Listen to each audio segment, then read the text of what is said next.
Salam uşaqlar. Deməli, belə bir test nümunəsinin izahını sizinlə bölüşəcəm.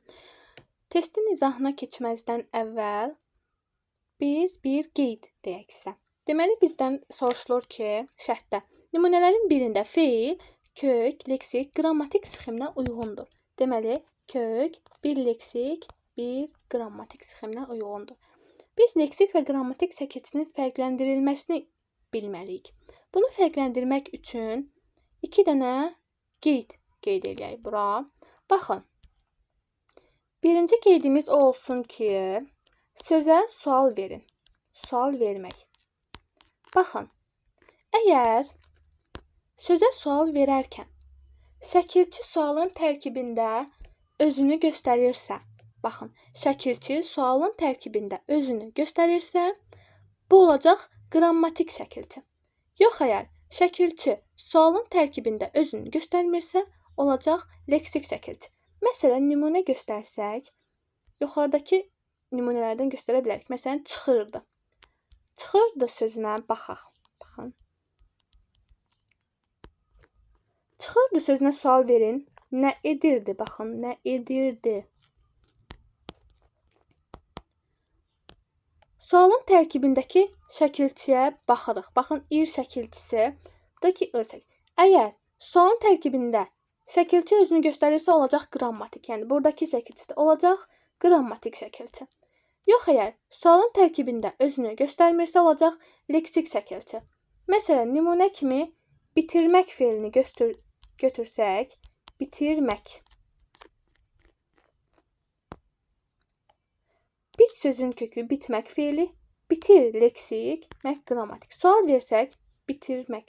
Nə etmək? Baxın, nə etmək?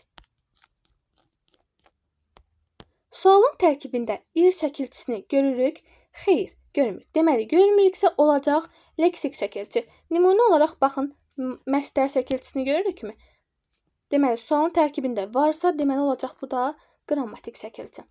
Bundan əlavə, başqa bir qeyd də götürsək, ikinci qeyddə əgər feillərin sonuna, yəni leksikdimi, qrammatikdimi bilmək üçün maq məstərini artırın. Əgər maq artıra biliriksə, olacaq leksik şəkilçi. Yox, əgər maq artıra bilmiriksə, olacaq qrammatik şəkilçi. İndi sualımıza dönək. Sualın izahına baxaq. Baxın, o əsəri bitirdi. Birinci qeyddən çıxış edərək deyə bilərik ki, sual verin ilk. Bitirdi. Nə etdi? Bitirdi. Kök və şəkilçi ayırsaq, bit sözün kökü ir leksik, di qrammatik. Baxın, bitirdi. Sualın tərkibində nə etdi? Ir şəkilçisini görmürük. Deməli, bu olacaq leksik şəkilçi.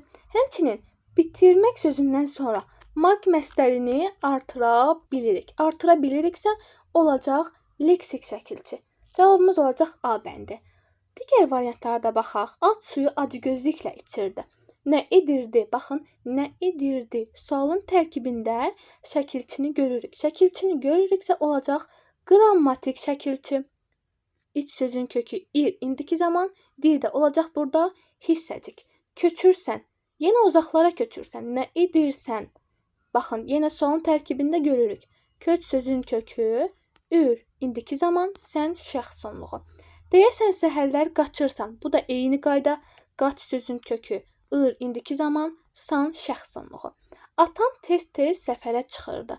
Çıx sözün kökü ır, indiki zaman, d da olacaq d da olacaq burada.